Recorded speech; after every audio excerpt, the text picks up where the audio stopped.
Morning, folks. It's Roy from A Geek's Adventures. Woo! Broadcasting from Studio Beta in a townhome in the Clintonville section of Columbus, Ohio. Good morning. So hey, it's almost Labor Day. You know what that means?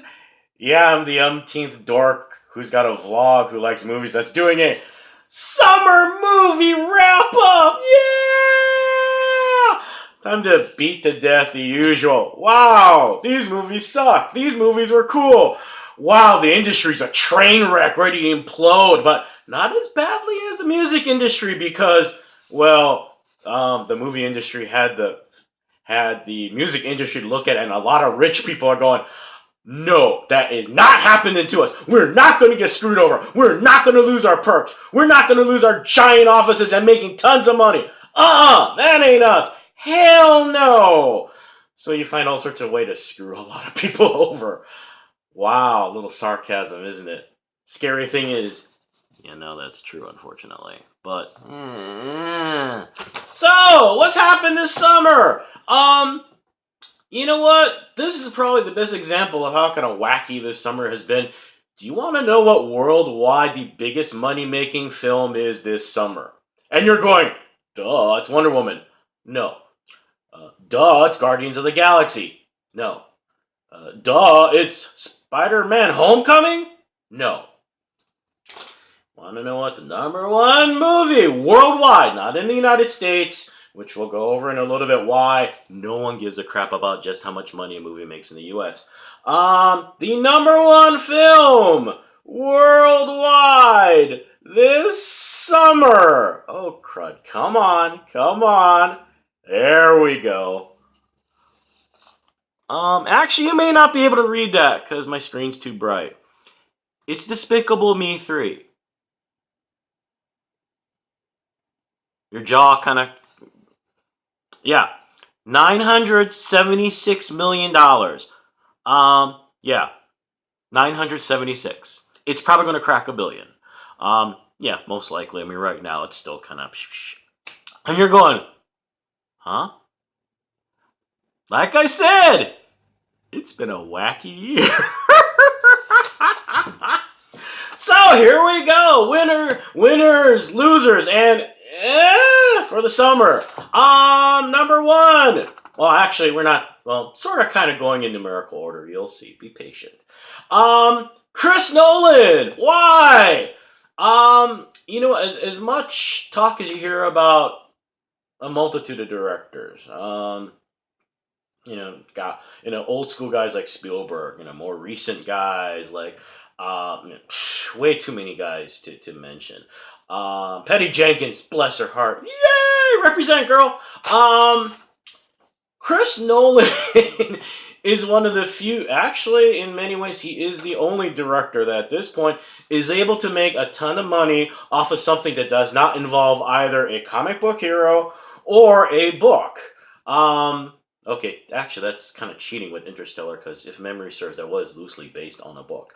But case in point, this summer, Dunkirk. It's a historical picture. It's a historical period piece. Now, it has not made $500 million.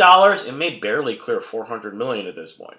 But released in the middle of the summer amongst a plethora of action films and superhero things and blah, blah, blah, blah, blah, blah, with a budget that was way south of $200 million, unlike a ton of other films that we'll probably be discussing off and on as this thing continues. He made a pretty dang decent chunk of change. And has added to Oscar cred and yada. I know some people don't like it because it's a little too talky, it's a little too boring, whatever. Hey, there are lots of reasons assorted folks have plus or minus regarding Dunkirk, but nonetheless, he has. You look at this piece. You look at Interstellar, which is barely based upon a book. You look at Inception. Yes, he made a massive chunk of change off his Dark Knight trilogy. But at the same time, he's managed to create a body of work that is not just based upon, hey, let's take a book from the top lit LA, from the New York Times best-selling list and turn it into a movie or a comic book or what have you. No, or is a umpteenth reboot or something from 1977. In this current atmosphere, that's pretty admirable. For someone who has that much box office cred to go, no, I want to still tell my stories, or at least something that's different. So, yay, Chris! Things that kind of went, yeah, women in film. Yes, Wonder Woman, yay! We'll talk about that later. Be patient, all right?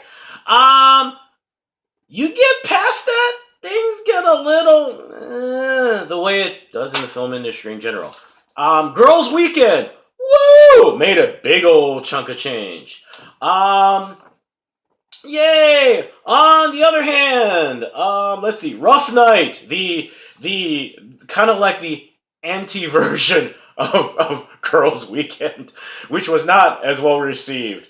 Granted, it did have a plethora of female leads led by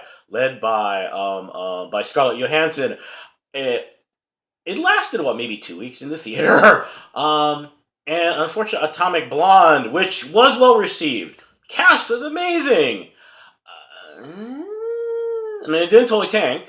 But on the other hand, it had a budget that cost less than Robert Downey Jr.'s usual acting fee. So, so what does this all mean?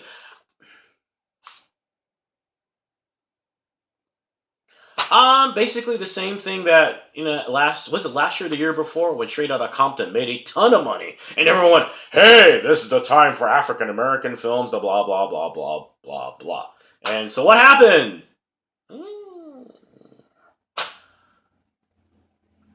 To be quite frank, actually, you know what? Take that back. I was about to say that Black Panther will be the will be the litmus test. No, not really.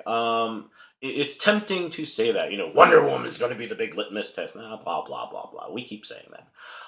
The reality is, and a lot of you are going to hate me for saying this, but unfortunately, it's true. It takes time. What do I mean by taking time? To be blunt, a lot of folks who are the bottleneck in the industry, who do not feel that there is any worth in making films for minorities or women and blah blah blah blah blah, they need to get out. They need to get out of the industry so that someone who's younger and is more forward thinking will finally do that. Yeah, I said it because it's true. Sorry, it's the way it is. Either that, or the folks who believe in doing films with diversity, yada yada, who's sick and tired of this bullcrap, go to Netflix, go to Amazon. Hell, say screw it and just do a Kickstarter campaign, which is it's a double-edged sword, because on the one hand it's good, you have this creative venue to finally basically go, yeah, I'm gonna do it to the man, literally. But on the other hand, it's still not the same as being able to go to AMC and get your stuff released. But on the other hand, let's flip it back. The internet age, as much as we have a whole bunch of issues, blah blah blah blah blah, whole bunch of advantages, da da da da. Like I said in the beginning, the entire industry is just kind of going, ah! So what does this mean? We'll see.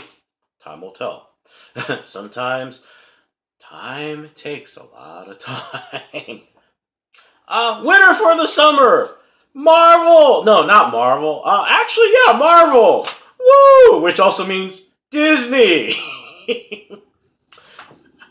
Disney once again proving that their investment in Pixar and in Marvel Comics, biggest bargain of the century. was Car Street Giant Runaway hit? No, but guess what? Didn't suck. Guardians of the Galaxy, duh. Spider-Man Homecoming, duh. And guess what? On top of all that, Coco still has not come out. Star Wars Last Jedi still hasn't come out. So everyone at Disney going, cha-ching, cha-ching, cha-ching. Wow. Kind of wah! Robert Downey Jr. Why? I mean, he was in Homecoming. They did well. His streak has been broken. Every film he's been in since the Avengers has cracked $1 billion. Sorry, dude. Not happening. Which means that now Disney and Marvel can go, oh, thank God we don't have to pay him as much. Which means that his agent is going, crap. Such is life. Hey. Woo! For the industry and for viewers in general. Little films. Films like Baby Driver. Films like Annabelle. Films like The Girls' Weekend that have budgets that are half the size of what Robert Downey Jr. makes in a film. Or, well, actually, in the case of Baby Driver, was about the same amount as what Robert Downey Jr. makes in the film, I think. Did well. Now, no, we're not talking about making $100 million in a weekend. Sorry.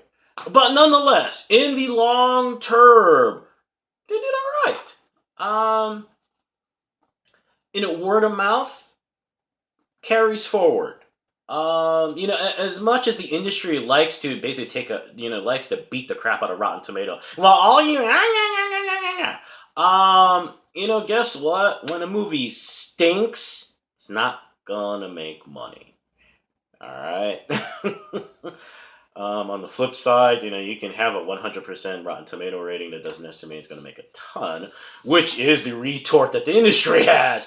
But nonetheless, all this whining and complaining about Rotten Tomatoes destroying the industry. No, the industry is destroying the industry. But that's another long rant. Yay! Let's see here.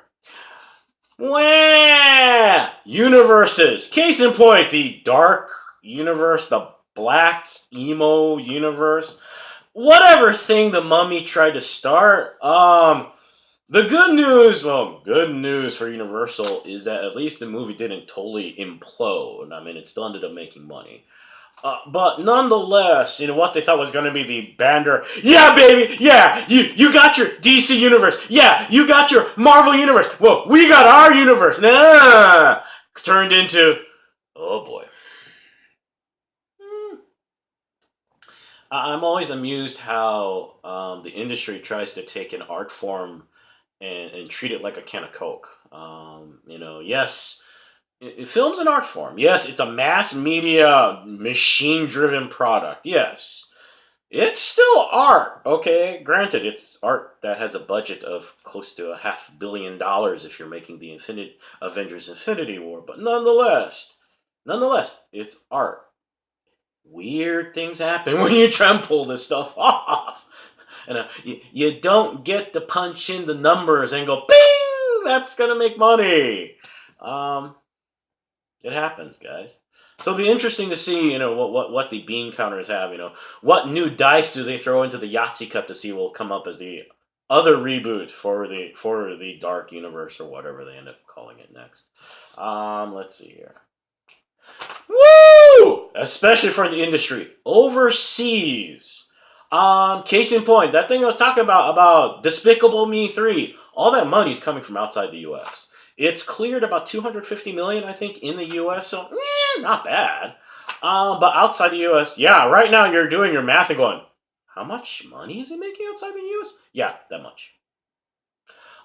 The reason you will see another Pirates movie, the reason that the Mummy did not turn into a total foobar, the reason why Transformers: The Last Night or whatever it was called did not totally ruin Michael Bay is that overseas, they did all right, which is the case for the entire industry. Sorry, I'm checking my clock, which is running out of time. Which means that, I really need to jump into the biggest woo! Because if I don't mention this, y'all gonna hate me, justifiably so. Number one is Wonder Woman, for a lot of reasons. I mean, we've all been gushing about it. Yes, seeing Patty Jenkins and James Cameron get into their little, which is actually good. Bringing the discussion out is a good thing. What makes it empowering? What doesn't make it empowering? It's too easy to jump on the bandwagon. But on the other hand, it brings the discussion forward, which is cool. And what the film did is wonderful. Issues. Every film's got issues. But nonetheless, it is. I personally loved it. I know tons of people that loved it. And of course, the number one scene for a movie in the summer, No Man's Land. I mean, yeah, No Man's Land. Anyway, I gotta go because, well, I think my Phone's running out of space. Anyway, hey, y'all have a good weekend. May the odds forever be in your favor. May the force be with you. And as always, be good to each other, right? Peace, peeps. Bye.